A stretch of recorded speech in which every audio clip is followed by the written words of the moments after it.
দিন দিন যেন বিমানের শত্রু হয়ে উঠছে পাখি। মাত্র হাফ থেকে 1 কেজি ওজনের একটি পাখির কাছে অসহায় হয়ে পড়ছে প্রায় 250 টন ওজনের উড়োজাহাজ। বিপদে ফেলছে যাত্রীদেরও।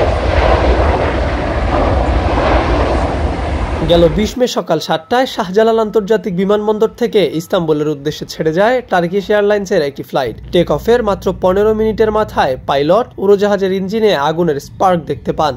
সঙ্গে সঙ্গে সিদ্ধান্ত পরিবর্তন করেন পাইলট। প্রায় 1.5 ঘন্টা ঢাকার আকাশে চক্কর দিয়ে ফুয়েল বার্ন করতে থাকেন।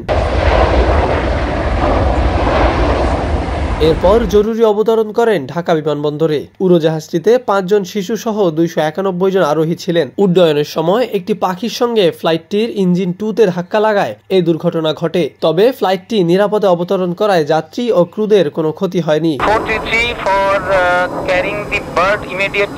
গেল 4 বছরে বাংলাদেশের বিভিন্ন বিমানবন্দরে পাখির আঘাতে ক্ষতিগ্রস্ত হয় বিমান বাংলাদেশ এয়ারলাইন্সের লন্ডনগামী অত্যাধুনিক ড্রিম লাইনার সহ দেশি বিদেশি অন্তত 7টি উড়োজাহাজ। এর মধ্যে শাহজালালে একদিনেই পৃথক 2টি পাখির আঘাতের ঘটনাও ঘটেছে।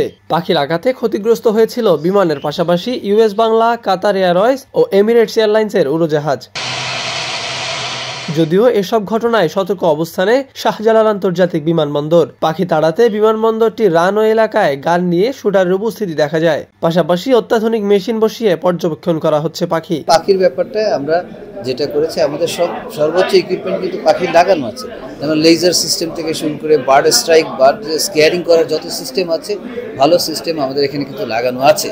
কিন্তু একটা জিনিস হলো, পাখিটা যে কোনো সিস্টেমে লাগান কিছুদিন পর কিন্তু হ্যাবিচুয়েটেড হয়ে যায় এবং পাখি তো আর ফ্রি এক্সট্রাক্ট থাকে না, ওরা উড়ে আসে যে কোনো জায়গাতে।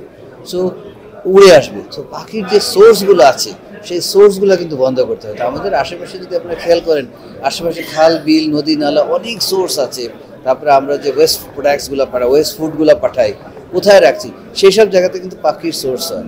তো সেগুলো কিন্তু আমরা সিটি কর্পোরেশন এবং অন্যান্য প্রত্যেকটা অথরিটির সাথে কথা বলে আমরা কিন্তু ব্যবস্থা গ্রহণ করেছি। মিনওয়াইল আমাদের এয়ারফোর্সের তরফ থেকে আমাদেরকে বার্ড শুটিংয়ের, যে এখানে এয়ারপোর্ট ফিল্ডের আশেপাশে যেসব পাখি আছে সেই বার্ড শুটিংয়ের জন্য কিন্তু আমাদের বার্ড শুটার দিয়েছে। আমরা বার্ড শুটিং করছি, আমাদের বার্ড স্কেয়ারিং ইকুইপমেন্টসগুলো আছে এবং আমাদের এয়ার ট্রাফিক কন্ট্রোলার যারা আছে তারা কিন্তু পাখির যেগুলো থাকলে সঙ্গে সঙ্গে তারা কিন্তু এয়ারক্রাফটকে জানিয়ে দিচ্ছে যে বার্ডের ফ্লোক অফ বার্ডস আছে কি আছে, যে নির্দিষ্ট সীমার ভিতরে যেগুলো থাকে। মূলত ল্যান্ডিং করার সময় বিমানের উচ্চতা আস্তে আস্তে যখন কমতে থাকে তখন নিচের দিকে থাকা পাখির সঙ্গে ধাক্কা লাগার শঙ্কা থাকে। আবার বিমান যখন টেক অফ করে তখন আকাশে উঠতে থাকা পাখির সাথেও এর ধাক্কা লাগতে পারে।